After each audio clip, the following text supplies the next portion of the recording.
Pozdrav svima, ja sam dr. Štimac Filip i danas ćemo pričati o razlici između superiostalnih i klasičnih dentalnih implantata. Obzirom da našim pacijentima često nije jasna ta razlika, imam potrebu malo detaljnije ući u tu temu i razjasniti zapravo koja je razlika između zero bone implantata i klasičnih dentalnih implantata.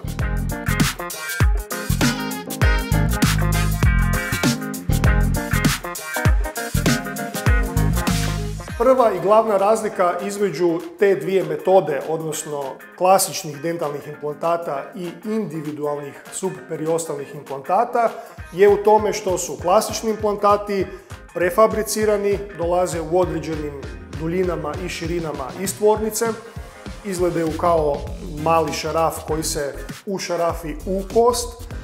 Za to nam treba i dovoljna količina kosti, dok za razliku od njih subperiostalni implantati su potpuno personalizirani implantati koji se za svakog pacijenta pojedinačno od nule dizajniraju CAD/CAM-om, znači digitalni dizajn, potom se printaju od titana laserskom metodom i za svakog pacijenta dolazi taj posebni individualni implantat koji se na jedan potpuno drugačiji način fiksira na kost, a ne u kost za razliku od klasičnih dentalnih implantata.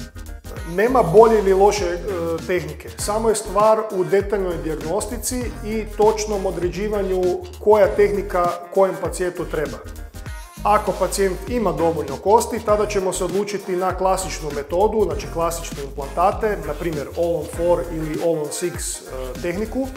A ako pacijent nema dovoljno kosti za takve metode, odnosno klasične implantate koji se stavljaju u kost, tada se odlučujemo za subperiostalne ili zero bone implantate sa kojima možemo pacijentu napraviti isto tako fiksne zube.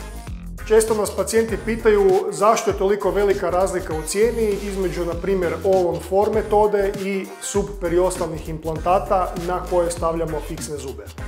To je vrlo zapravo kompleksna tema, ali pokušat ću pojednostaviti. Dakle, All-on-4 metoda je nadomještanje svih zuba u jednoj čeljusti na samo 4 implantata.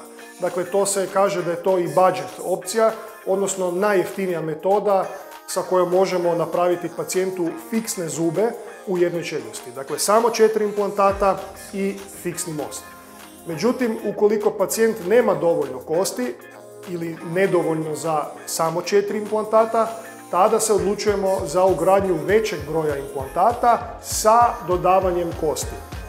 Kada se sve zbroj oduzme, tada taj veći broj implantata i augmentacija zapravo se cjenovno približava cijeni samog subperiostalnog implantata, ali sa superiostalnim implantatom ne prolazimo kroz sve te procese dodavanja kosti i čekanja koji su sami po sebi operativni zahvati sami za sebe, nego možemo odmah prijeći na ugradnju implantata superiostalnog i izradu trajnih zuba.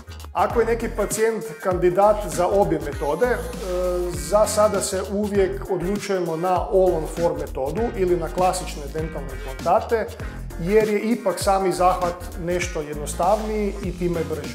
Oporavak nakon ugradnje superiostalnih implantata nešto je malo dulji, međutim nakon ugradnje bilo superiostalnog implantata ili na primjer All-on-4 metode, pacijent je vrlo brzo nakon nekoliko dana se može vratiti svojim normalnim aktivnostima.